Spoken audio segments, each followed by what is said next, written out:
Ladies and gentlemen, welcome to a brand new episode of Black, White, Red All Over. I'm Victor Dandridge. I'm a very sick Ryan. Yeah, this talking corpse beside me. Like a broken refrigerator. I look good on the outside, but I'm just dead on the inside. It's just so bad. The light's on though. The light is on.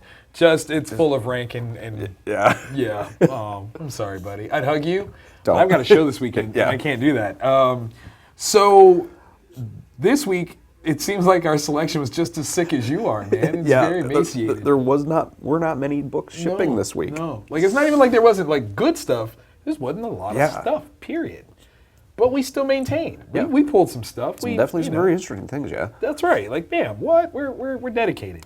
So we did two the same. Yes. And then one different. Yes. Where you want to go first? That's interesting. I'm torn between leaving Zodiac for the end. You want to leave that one? We can do that. Yeah. We can do that. All right, so we both did From Under the Mountains, right? Yeah. What were your thoughts on this? It was interesting. It was like kind of Games of Thrones-y. A little, yeah. It didn't immediately pull me into its world. Okay. But I'm very intrigued. I agree with this statement because it doesn't give you any sort of like heads up. It just goes. Yeah, you're there. There's some kind of thing that starts it, right? And then there's definitely some political intrigue going on. Yes. Yeah, it's this real cool kind of like D&D-ish sort of vibe, right? But with that more complex, sophisticated, multiple layered story, right, of a Game of Thrones type thing. I also like the very kind of alternative art style to it. Yeah. It's not your typical image book of sleek or style. Yeah. It's a bit more loose. Yeah, like almost a Paul Pope-ish. A little. Like yeah. It touches the Pope and then it pulls back from the robe. Yeah. Shelby liked that joke, man. Yeah. But no, I mean, like the writing was solid. Yeah. It didn't wow me, but I am curious. Yeah. Yeah, it wasn't a meh. It was like better. I don't know. It's weird because like I'm not wowed, like you said. Right. But I want to see issue two. It's more than meh. Yeah. It's more than meh. It was a very good appetizer. It was a good appetizer. Like it was like this is succulent. Yeah. This could be succulent. Could be succulent. Yeah. Let me get another bite. Yeah. Let me get another bite. Yeah. I'm with that. It was a sampler course. Yeah. There it is. Okay, so where do we go differently? I went for Superman. I went Rick and Morty. That made you giggle out loud. Yeah, I was laughing the entire time. If you're a fan of the show, right? Why aren't you buying this? And also, if you like messed up Adult Swim style humor, you need to pick this one up. This issue is like a one and done, self-contained kind of thing. Okay. And it's this super team kind of like commandos, and they're supposed to be springing this American senator from a Latin American I see this going so wrong. Prison camp. Oh my God. And it ends up with Rick and Morty at the end, because they're not in the issue at all till the very last page. Really? Yeah. And it's like this that's brilliant. Weird plot twist kind of thing that was just absolutely hysterical. But there's so many one-liners. Nice. Like, I can smell your fear poop, which was one of the things that I laughed at. And there was like something about a rat that has a cold. Yeah. I'm sorry, you said fear poop. Fear poop. I'm still stuck on that one. Apparently, poop and fear poop have two different smells. Okay. Yeah. Good to, and now you know. Now you know. And that's not even a battle. I don't even know. It's not even half of it. Yeah. Like that's all right. That's cool. I've never watched that show. It's not for children. So it shouldn't be like Family Time? Probably no family not. time with that one? Yeah. All right, fair game. But it's absolutely hysterical. Okay. Because I've seen a few like people cosplay as it, like at shows and stuff. So, all right, I'll jump on bandwagon. I'm on. Superman. So we're in the age of everyone knowing, Clark and Supes are the same guy. Yeah. Powers had been taken. They're slowly coming back. They're waning of some sort. Like, it's not full level. Yeah. However, dude, I got a problem with this representation of Supes, man. Like, it really puts it almost as though the powers make the Superman, watch me now, as opposed to his understandings of how to use them. Interesting. Like, it's so very, like, I don't know, he's ham-fisted here. He's all like, oh, I'll save you. And it's like, he's like cumbersome and clumsy. It takes away from that core part of Superman where he is like he is uber powerful. Right. But he is more than that. Right. He just happens to have those powers. Exactly. And this just seems like a guy that's kind of tripping through his existence of being a superhero. Like, if this was year one Superman, I'd give you this. Okay. Like, if this happened year one, not a problem. If Man of Steel Superman could folly this. Yeah. This Superman has been around for some years. I'm not buying it, man. I'm not buying it. Yeah. I think this big story arc is hopefully going to play out to something really, really cool. Yeah. But right now, I'm not feeling their portrayal. I mean, they're trying to humanize, and I get that. Yeah. But you kind of have to. There's got to be, because he is so powerful, he's hard to write. Right. But Which if I get that. your way to humanize him is to simply take away his powers. He still is. Yeah. He still should be Superman. Yeah. You know what I mean? Like this is the moment where in Iron Man 3 when Tony Stark's like, I'll just make stuff, and he like MacGyver's an entire army unit. This is what I expect Superman to be pulling off, even though his powers are a little in flux. So I mean, because he's been around, he's Superman, but it didn't happen that way. Yeah. Kind of made me sad. Yeah. Not gonna lie. I guess the writers of the Kryptonite. Oh. Hey-oh! That was a good one. That was a good one. I tried I'm that. gonna drink to that one too. I'm not cheersing you though. Yeah. No way. Your germs will jump off. Oh, they're deadly. Okay, so Zodiac. This is a fun book. Yeah. I enjoyed it way more than I thought I would. I do have to admit though, it makes me feel a little old. Yeah. I feel like the lingo, the dialogue, is for a certain aged girl that I'm just not. Yeah. And I have to accept that about myself. Yeah. Okay. We have to come to terms with such I do. things.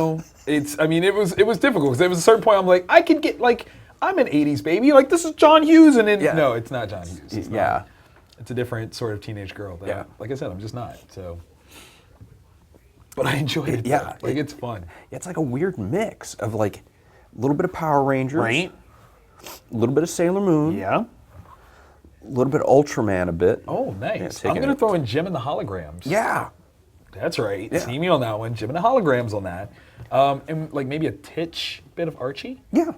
Yeah, I could definitely see it. It's really cool. So if you've been a fan of the recent Batgirl stuff or Spider-Gwen, it's in that vein, art style, storytelling style. I like it. Yeah, it was real fun, and I love the fact that they're not pulling any punches in terms of like the different character archetypes and how they react and how they're developing or coming into themselves as people. That is definitely cool. Definitely cool. Would make sense when you read issue Exactly. 2. Yeah, you got to read that. I have to admit though, I think that this speaks to a very interesting audience that I hope is a growing one in the comic community. That it is specifically girls in that preteen to teenage block, without it having to be an established character with the term girl or woman in the name. That's really exciting for me. Like I would totally get this as a trade and just save it for my daughter. Yeah. Because I think she would totally get into it around the age of 10, 11, 12. She'd be right there. Yeah. Because this is awesome because when people come into the shop and they're like, I'm looking for books for my daughter. Right. Your phase one is trying to expand their mind past a certain point, but there's also certain books that really do. And then there's the age range stuff. Right. So this is something that fits in that tween. Yes, like that's the thing I think is so great about it is, the tweens are forgotten, man. Yeah. That's messed up. Because there's either all ages or teens and up. Right. There's nothing in that plentiful place. Yeah. Plentiful is not plentiful, people. Yeah. But it's here now. It is. And that's and awesome. It's good. It was the week issue 1 came out that Wednesday. Right. It was one of the trending topics on Twitter. Word. Like it was up near that top. See, that's what I'm talking about. This needs more love. So make sure that you guys are coming in here and buying this. Yeah. Like, it's good stuff. Check it out now. Honorable mentions. Can we really say that these are honorable? That's the question. Because that's how I feel about this one. And you know how I feel about it. I know, right? I know. So let us reveal. What was your honorable read? Honorable?